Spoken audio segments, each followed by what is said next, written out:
ይህ ኢትዮ ኤርላይንስ ነው። በቅድሚያም አርዕስተ ዜናዎቹን እናሰማችሁ።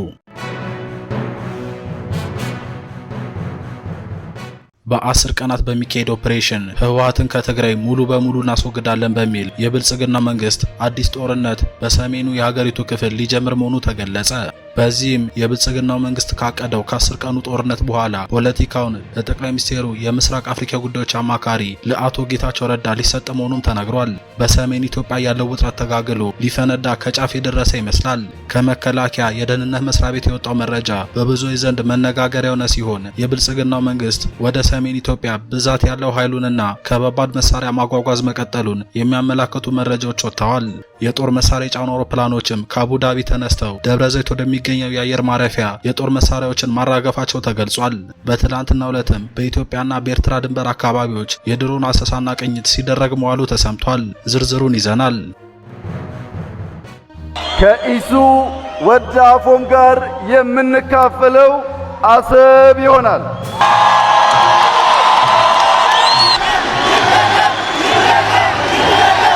መጀመሪያ ወደ አስመራ ተጉዤ በኋላ የኤርትራው ፕሬዝዳንት ወደ ኢትዮጵያ ሲመጡ የመጀመሪያው መድረክ ያደረግነው ሚሊኒየም አዳራሽ ነው።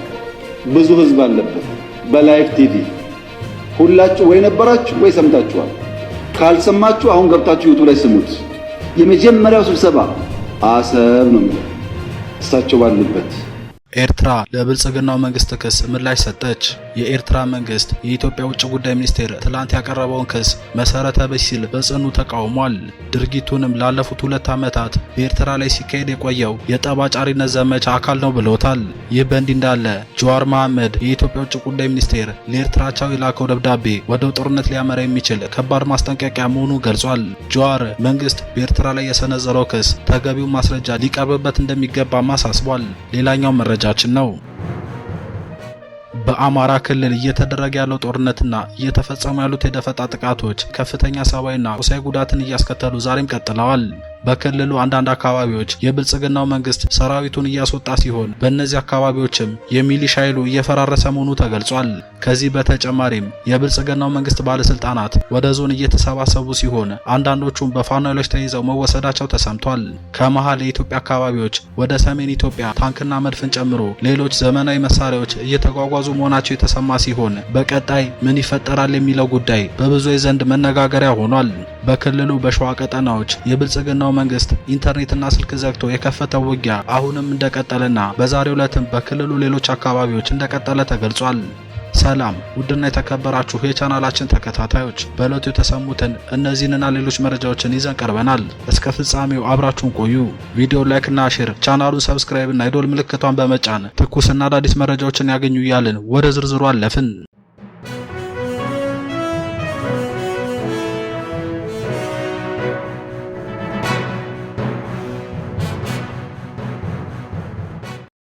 በመጀመሪያም በ10 ቀናት በሚካሄድ ኦፕሬሽን ህወሓትን ከትግራይ ሙሉ በሙሉ እናስወግዳለን በሚል የብልጽግናው መንግስት አዲስ ጦርነት በሰሜኑ የሀገሪቱ ክፍል ሊጀምር መሆኑ ተገለጸ።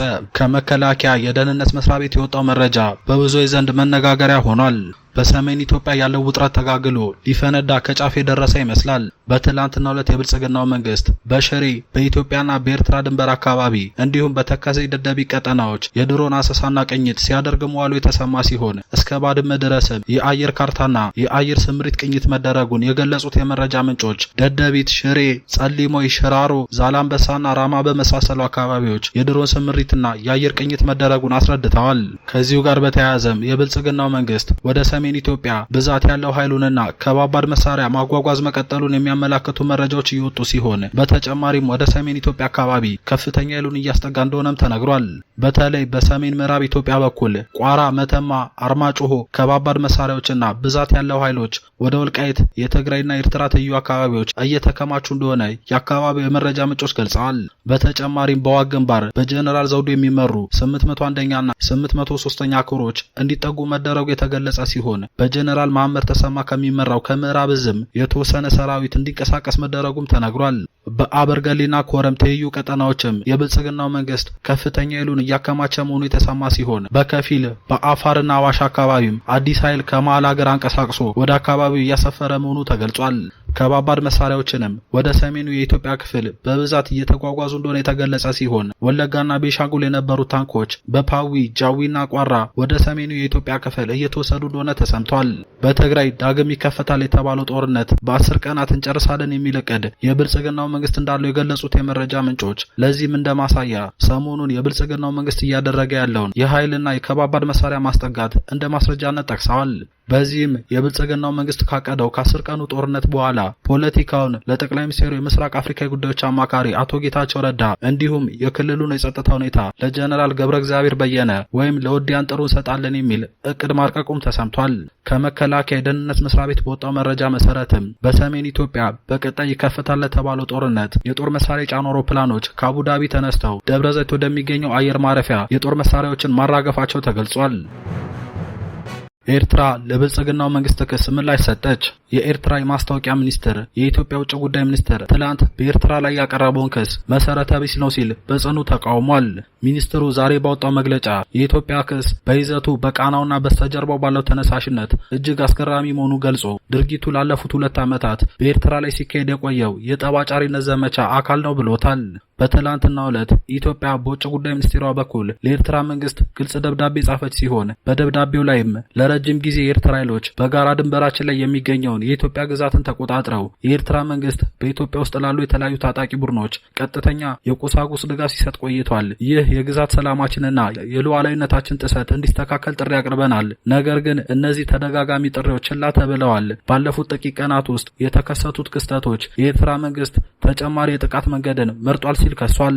በተጨማሪም የኤርትራ ወታደሮች በሰሜን ምስራቅ ድንበሮቻቸውን ውስጥ ወደ ውስጥ ኢትዮጵያ ግዛት ዘልቀው መግባታቸውንና በኤርትራ ኃይሎች በሰሜን ምዕራብ ድንበሮቻቸውን ውስጥ ከአማጺ ቡድኖች ጋር የሚያካሂዱት የጋራ ወታደራዊ እንቅስቃሴ ብቻ ሳይሆኑ ቀጥተኛ የጥቃት ድርጊቶች ናቸው። ይህንን ተቀባይነት የሌለውን ሁኔታ ለማስቆም የኤርትራ መንግስት ወታደሮቹን ወዲያውኑ ከኢትዮጵያ ግዛት እንዲያስወጣና ከውስጥ አማጺ ቡድኖች ጋር የሚያደርጉትን ማንኛውንም አይነት ትብብር እንዲያቆሙ በይፋ እንጠይቃለን ሲል የብልጽግናው መንግስት ማስጠንቀቁ ይታወሳል። የኤርትራ መንግስት ለዚህ ክስ በሰጠው ምላሽም ባለፉት ጊዜ እንዳረጋገጠው ሁሉ አሁንም ቢሆን ሁኔታውን የሚያባብስ ትርጉም ለሌለው ንትርክ ፍላጎት እንደሌለው አስታውቋል።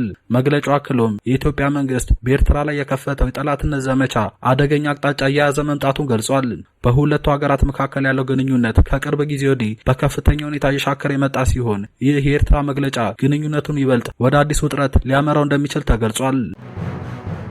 ይህ በእንዲህ እንዳለ የኦሮሞ ፌዴራሊስት ኮንግረሱ ጀዋር መሐመድ የኢትዮጵያ ውጭ ጉዳይ ሚኒስትር ለኤርትራቸው የላከው ደብዳቤ ወደ ጦርነት ሊያመራ የሚችል ከባድ ማስጠንቀቂያ መሆኑን ገልጿል።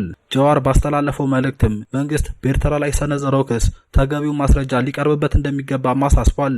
ደብዳቤው በይፋ ጦርነት ከመታወጁ በፊት የሚሰጥ የመጨረሻ ማስጠንቀቂያ መሆኑን እንደሚረዳ የገለጸው ጀዋር ኤርትራ በሰሜን ምስራቅ ድንበር ወረራ ፈጽማለች፣ እንዲሁም በሰሜን ምዕራብ ከታጣቂዎች ጋር የጋራ ወታደራዊ እንቅስቃሴ እያደረገች ነው የሚለው ክስ እውነት ከሆነ ድርጊቱ የሚወገዝ መሆኑን ጠቁሟል። ማንኛውንም አይነት ውግዘት ከመስጠት በፊት የቀረቡት ክሶችን ትክክለኛነት መረጋገጥ እንዳለባቸው ጀዋር አሳስቧል። መንግስት ክሱን የማስረዳት ኃላፊነት አለበት ያለው ፖለቲከኛው የኤርትራ ጦር ገብቶባቸዋል የተባሉ የድንበር ወረዳዎች በግልጽ በስም መጠቀስ እንዳለባቸውም ገልጿል።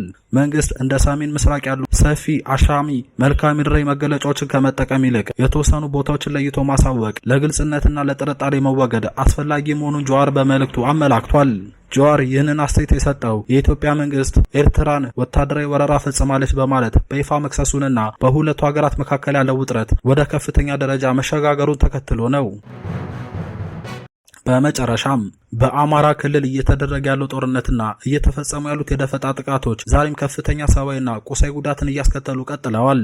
በክልሉ አንዳንድ አካባቢዎች የብልጽግናው መንግስት ሰራዊቱን እያስወጣ ሲሆን በእነዚህ አካባቢዎችም የሚሊሻ ኃይሉም እየፈራረሰ መሆኑ ተገልጿል። ከዚህ በተጨማሪም የብልጽግናው መንግስት ባለስልጣናት ወደ ዞን እየተሰባሰቡ ሲሆን አንዳንዶች በፋኖ ኃይሎች ተይዘው መወሰዳቸው ተሰምቷል። በክልሉ በሸዋ ቀጠናዎች የብልጽግናው መንግስት ኢንተርኔትና ስልክ ዘግቶ የከፈተው ውጊያ አሁንም እንደቀጠለና በዛሬው ዕለትም አድማሱን አስፍቶ በይፋት በጣር ማበር በኤፍራታ ግድምና በመዝ ቆላማ አካባቢዎች እንደቀጠለ ተገልጿል። በአካባቢዎቹ የስልክና የኢንተርኔት አገልግሎቶች በመቋረጣቸው በንጹሃን ዜጎች ላይ የደረሰ ያለውን በደልና ግፍ ለህዝብና ለሚዲያዎች ለማሳየት ችግር ሆኗልም ተብሏል። በዛሬው ዕለት በሸዋሮቢትና ቆቦ አካባቢዎች በመድፍና በዙዋስ ውስጥ በተፈጸሙ የከባባድ መሳሪያ ድብደባዎች በብዙ ንጹሃን ዜጎች ላይ ከባድ ጉዳት ማድረሱ ተሰምቷል።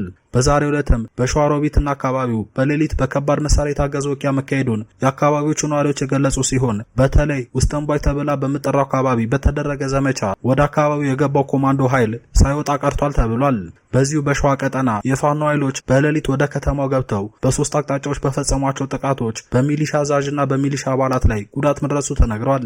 የብልጽግናው መንግስት በደብረ ታቦር ዞን አካባቢ በባህር ዳር ከተማና ዙሪያው ከሚገኙ አካባቢዎች እንዲሁም በሰሜን ወሎና በዙሪያው ከሚገኙ አንዳንድ አካባቢዎች አብዛኛው ኃይሎቹን እያስለቀቀ እያስወጣ እንደሆነ የተሰማ ሲሆን በተለይ በርካታ ኃይሉን ከባህር ዳር ወደ ጎንደር ቀጠና እየተጓጓዘ መሆኑ ተገልጿል። ከደብረ ታቦር በወጣው መረጃም በደብረ ታቦር ቀጠና የሚገኘው የመከላከያ ኃይል አካባቢውን ሙሉ ለሙሉ ለቆ እንደወጣ የተሰማ ሲሆን በዚህም የፋኖ ኃይሎች ወደ አካባቢው በማቅናት የወረዳውን ዋና ዋና ከተሞች እንደተቆጣጠሩ ተነግሯል። በዞኑ ደብረ ታቦር ከተማ ምሽቱን ተኩስ እንደነበር የአካባቢው ነዋሪዎች የገለጹ ሲሆን የደብረ ታቦር ከተማ ምሽቱን በከበባ ውስጥ እንዳደረችም አስረድተዋል። በተለይ ጎንደር በር፣ ኪዳነ ምሕረትና መለው ተብሎ በሚጠሩ አካባቢዎች ትላንት አመሻሹን ከፍተኛ የተኩስ ድምጽ ሲሰማ እንደነበርና ከተማዋን በፋኖ ኃይሎች ቁጥጥር ስር ትገባለች በሚል አንዳንድ በከተማው የሚገኙ የብልጽግና ባለስልጣናት እንቅስቃሴ ሲያደርጉ እንደነበር ተሰምቷል። በደብረ ታቦር ቀጠና በዞኑ ካሉት 18 የወረዳና የከተማ አስተዳደሮች ውስጥ አብዛኞቹን አካባቢዎች መከላከያ ለቆ እንደወጣና የተወሰኑ ከተሞች ላይም አድማ ብተና ኃይሉ ካምፖችን እንደተረከበ ተገልጿል። በእብናት፣ መነመቃዋ፣ በሰማዳ፣ ውግዳ፣ ሙጃና ደዳ ጨምሮ በርካታ አካባቢዎች ላይ ያለ መከላከያ አካባቢዎቹን ለቆ እንደወጣ የተሰማ ሲሆን ስማዳ በነበረው ውጊያም ከፍተኛ ሰብአዊና ቁሳዊ ጉዳት መድረሱ ተገልጿል። ትላንት መከላከያ አካባቢውን ለቆ ሲወጣ የፋኖ ኃይሎች አካባቢውን ለመቆጣጠር በሶስት አቅጣጫዎች ወደ ከተማዋ ሲጠጉ ያጸፋ ምላሽ የሰጡት የሚሊሻና የፖሊስ አባላት ከባድ ጉዳትን እንዳስተናገዱና ከ60 በላይ የሚሆኑት የሚሊሻና የፖሊስ አባላት ሕይወታቸው ሳያልፍ እንደቀረ ተነግሯል። በደብረ ታቦር በርካታ ወረዳዎች የሚገኙ የብልጽግና ከፍተኛ አመራሮች የመከላከያ አካባቢዎቹን ለቆ መውጣቱን ተከትሎ ወደ ደብረ ታቦር ከተማ ከሚሊሻዎች ጋር አብረው እንደሸሹ የተሰማ ሲሆን በሌሎች ቦታዎች ደግሞ አመራሮቹ በፋኖ ኃይሎች እንደተያዙ ተነግሯል። ክቡራን የቻናላችን ተከታታዮች ለሰዓቱ ያዘጋጀናቸው መረጃዎች በዚህ አበቁ። በቀጣይ በሌሎች መረጃዎች እስከምንገናኝ ቸር ሰንብቱ።